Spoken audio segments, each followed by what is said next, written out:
Good morning बेटा। बेटा कल हमने एंगल्स को मेजर करना सीखा था और हमने वर्कशीट 3 के ये देखिए सभी एंगल्स को मेजर किया था।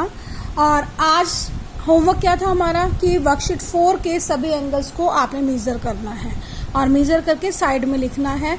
तो आपने वर्कशीट 4 के एंगल्स को सबको माप लिया होगा, उन्हें यहाँ पे लिखा हुआ है। तो आपने देखा बेटा, जहां भी आपने देखा वहां पर देखा कि जो भी एंगल आपका एल शेप में बनता है, एल शेप का यानी कि बिल्कुल सीधा खड़ा हुआ एंगल बनता है, वो हमेशा 90 डिग्री का एंगल होता है। उसे जब आपने मापा तो हमेशा 90 डिग्री आया। तो बेटा यहीं से सबसे पहले याद करो कि जो 90 डिग्री का एंगल होता है वो बिल्कुल एल शेप में होता है और उसे हम बोलते हैं राइट एंगल। क्या बोलते हैं उसे हम? Right angle. जो एंगल बिल्कुल एल शेप में बिल्कुल सीधा खड़ा हुआ होता है उसे बोलते हैं हम राइट एंगल। क्लियर है बेटा? क्योंकि वो कहता है कि मैं तो हमेशा सीधा हूं, मैं बिल्कुल ठीक हूं, तो मैं राइट हूं, तो राइट एंगल। ठीक है बेटा। उसके बाद हमने कुछ एंगल्स देखे कि कुछ एंगल्स जो कि इस तरह से थे, 90 से नीचे की तरफ थे, इस तरह से, जैसे ये हो गया, ये एंगल हो गया, ये एंगल हो गया, इस तरह से कोई भी एंगल जो 90 से नीचे की तरफ था यानी कि 90 से कम डिग्री का एंगल था, कोई भी एंगल था, अगर वो 90 से कम डिग्री का था तो वो क्या था? 90 से नीचे की तरफ लेटा हुआ था। 90 से कम डिग्री का है तो 90 से नीचे की तरफ लेटा हुआ है। और क्योंकि वो 90 से छोटा है, और छोटे बच्चे को आप क्या कहते हो? क्यूट, अ क्यूट बॉय कहते हो ना, अ क्यूट बेबी। तो यानी कि 90 से छोटे कोई भी एंगल हो, 90 से छोटा एंगल, उसे आप क्या बोलते हो? Acute angle. क्या बोलते हो? Acute angle. और एक्यूट एंगल कौन सा होता है? Less than 90 degree. 90 डिग्री से जो छोटा होता है, लेस देन 90 डिग्री। और उसकी पहचान क्या है कि वो 90 से नीचे की तरफ झुका हुआ होता है। ठीक है बेटा। और उसके बाद कुछ एंगल्स आपने देखे कि 90 का एंगल तो बिल्कुल सीधा खड़ा हुआ है, वो 90 से बाहर को निकल गए, जैसे ये इस तरह से। तो ये कौन से एंगल हुए?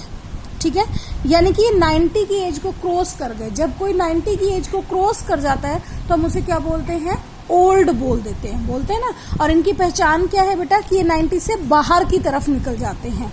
ठीक है, और इन्हें हम बोलते हैं ऑब्ट्यूज एंगल। क्या बोलते हैं हम? Obtuse angle. जो 90 से बड़े एंगल हैं वो क्या होते हैं? Obtuse angle. और कौन से होते हैं ऑब्ट्यूज एंगल?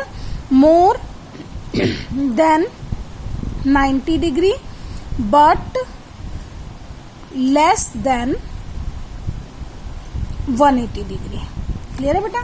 कि जो एंगल 90 डिग्री से तो ज्यादा है लेकिन 180 डिग्री से कम है, उन्हें हम बोलते हैं ऑब्ट्यूज एंगल। और उनकी पहचान क्या है कि वो देखो इस तरह से बाहर की तरफ निकले हुए दिखाई देते हैं, झुके हुए दिखाई देते हैं, इन्हें बोलते हैं ऑब्ट्यूज एंगल। उसके बाद बेटा 180 डिग्री का एंगल, देखो ये हमारी बेस लाइन होती है।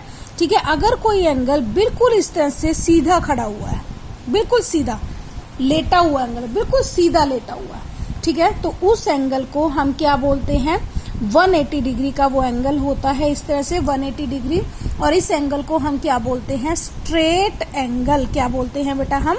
Straight angle. बिल्कुल सीधा लेटा हुआ एंगल होता है। जो बिल्कुल सीधा खड़ा हुआ एंगल होता है वो राइट एंगल, और जो बिल्कुल सीधा लेटा हुआ एंगल होता है वो कौन सा होता है? Straight angle. तो बेटा ये थे हमारे एंगल्स के टाइप्स की एंगल्स कौन कौन सी टाइप के होते हैं। तो आपने देखो वर्कशीट 4 को में एंगल्स को मेजर किया था। फर्स्ट मैंने आपको मेजर करवा दिया था। आप सेकंड देखो, क्योंकि एल शेप का है तो मैं बिना मापे ही इसको लिख दूंगी 90 डिग्री। अब ये देखो, अब इस एंगल को देखो, ये उल्टी साइड खुल रहा है। देखो इसकी बेस लाइन इस तरफ जा रही है, तो देखो इसे बाहर की तरफ का नंबर देखना पड़ेगा, यानी ये कितने डिग्री का है? 120 डिग्री का। देखो ऐसे रखोगे, कल आपको मापना सिखाया था, बिल्कुल कट पॉइंट को बिल्कुल यहाँ वर्टेक्स पर रखोगे, 120 डिग्री का ये एंगल हुआ। फिर ये भी देखो अपोजिट साइड ओपन हो रहा है, कट पॉइंट को ऐसे बेटा बेस लाइन के ऊपर इस तरह से वर्टेक्स पर कट पॉइंट और ब्लैक लाइन के ऊपर लाइन, और देखो ये अपोजिट साइड खुल रहा है तो ये भी बाहर वाला एंगल हुआ, बाहर वाली साइड देखेंगे इसको भी, तो ये कौन सा हुआ? 45 डिग्री का एंगल हुआ बेटा। ठीक है, ये 90 डिग्री का हुआ। ठीक है, आप देखो ये ये अपोजिट साइड खुला हुआ एंगल है। तो इसको देखो, ये कितने डिग्री का हुआ बेटा, इधर देखिए 120 डिग्री का हुआ ये भी, ठीक है। और इधर देखो ये कितने का हुआ, ये भी 120 डिग्री का हुआ। देखो यहाँ पे आपको डिफरेंस बताया गया है, एक बाहर की तरफ देख के और एक अंदर की तरफ देख के आपने लेना है 120 डिग्री का। और ये बिल्कुल सीधा है तो इसको बिना मापे ही हम लिख देंगे 180 डिग्री। क्लियर है बेटा, हमने लिख दिया। अब हम क्या करेंगे, देखिए बेटा इधर 45 डिग्री। अब मैंने क्या बताया था आपको, देखिए इधर कि 45 डिग्री लेस देन 90 डिग्री कौन सा एंगल होता है, एक्यूट, यानी कि 90 से छोटा है, क्यूट सा एंगल है। तो ये कौन सा एंगल हुआ बेटा, एक्यूट एंगल। कौन सा एंगल हुआ, एक्यूट एंगल। क्लियर है बेटा। 90 डिग्री का मैंने कौन सा बताया था बेटा, राइट एंगल। स्टार्टिंग में पहले मैंने 90 डिग्री के एंगल की ही बात की थी। फिर 120 डिग्री 90 से बड़ा हो गया, बूढ़ा हो गया। बूढ़े का मतलब ऑब्ट्यूज एंगल, ओल्ड से याद रखना है, ऑब्ट्यूज एंगल। क्लियर है। 45 डिग्री 90 से छोटा है तो कौन सा हुआ, एक्यूट एंगल। ये अभी बच्चा है, 90 का नहीं हुआ। Acute angle 90 degree. इधर देखिए राइट एंगल, इधर ये देखो 120 डिग्री, ये कौन सा हो गया, ऑब्ट्यूज एंगल। ये भी 120 डिग्री, ये कौन सा हो गया, ऑब्ट्यूज एंगल।